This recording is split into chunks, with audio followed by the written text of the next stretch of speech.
In topic 5, we're graphing trig functions, and in this video I want to show you how A,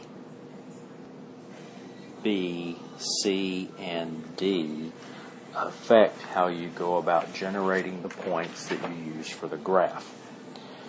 So in all of the first 5 examples in topic 5, Mr. Larson uses the approach of finding the starting point for your graph, which is one of the key points, and then after you've found that starting point, adding fourths of a period to it to arrive at the next key point so you can create your points to graph.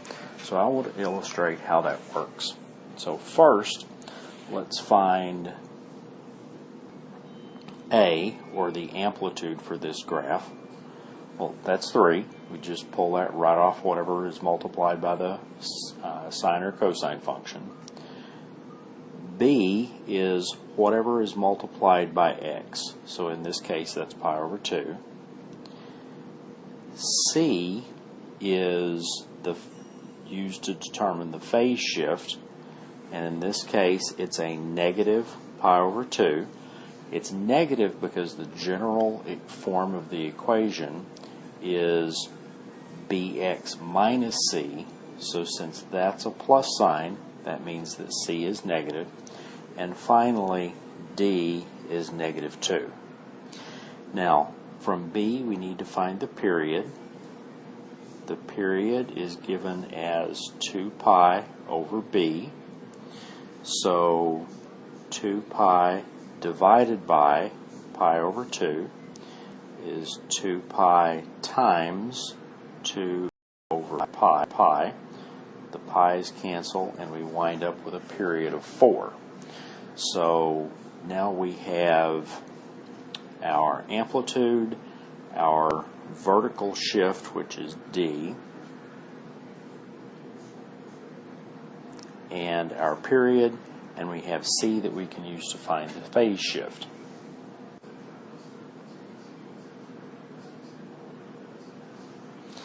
In order to find the starting point of our graph, Mr. Larson gave us 2 equations back on the blue box on page 96.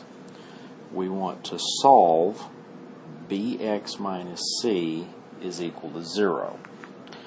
Well, this bx minus c is just whatever's inside the parentheses for our trig function. So in this case, it's pi x over 2 plus pi over 2 is equal to 0. And now we need to solve that for x, so we get pi over 2x equals minus pi over 2. So x is minus pi over 2 times 2 over pi is equal to negative 1. This tells us the starting point for our graph. It is the first key point that we're going to graph. So with our left endpoint, or the starting point, determined at minus 1, then we're going to add to that a fourth of a period.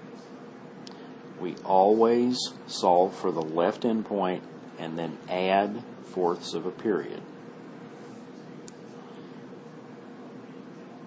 So negative 1 plus a fourth of a period plus another fourth of a period, and by the time we've added 4/4 of a period, we've added a full period, and now we've got an entire graph.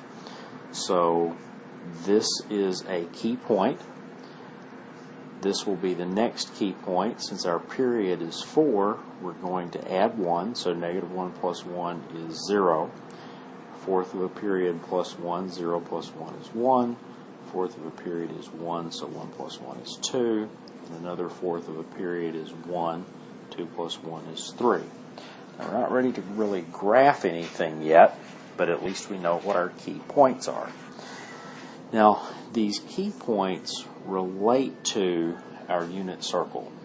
The first key point is here, where the angle is 0. The second key point is up here, there, and there.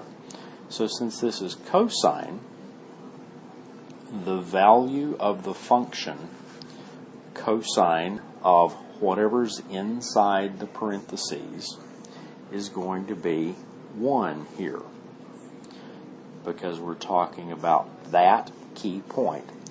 We solve for where that key point is going to show up on the x-axis, and now we've got to determine what the y value is that goes with it.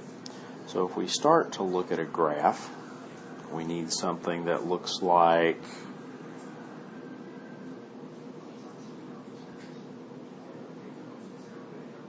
-1, 0, 1, 2, 3, 4, 5, and 6. Okay? Now, the y value, we find the first key point, cosine of the stuff inside the parentheses at the first key point is 1. At the next key point, the stuff inside the parentheses is going to be equal to pi over 2. That's this key point, and cosine is 0 there. At this key point, the stuff inside the parentheses evaluates to pi, so we get -1. The next one is down here at 3 pi over 2. And then finally here, we're back to this key point where cosine is 1.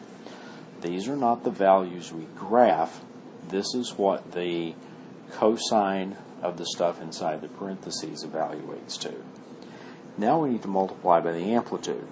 Okay, our amplitude is 3, so 3 times 1 is 3, 3 times 0 is 0, 3 times -1 is -3, 3 times 0 is 0, 3 times 1 is 3. Finally, we need to subtract the phase shift, which is a -2. So 3 minus 2 is 1. 0 minus 2 is -2. -3 minus 2 is -5. 0 minus 2 is -2. And 3 minus 2 is 1. Now we actually have values we can plot. At this key point, the beginning of our graph, we just found that our value is 1. So I'm going to put a point right there. At 0, our value is -2. So I'm going to put that one here. At 1, our value is -5. There at the bottom of the graph. At 2, we're back to a -2. And at 3, it's back. Now to get 2 full periods, we just repeat those key points. So we would be at -2, -5, -2, and then over here at 7 we'd be back to there, and then we can sketch our trig function to look like that. Let me correct that just a little bit, and we have our trig function to look like that. And that's how you use all of the pieces of the basic equation, plus finding the 4 key points and evaluating it to get the sketch of your graph.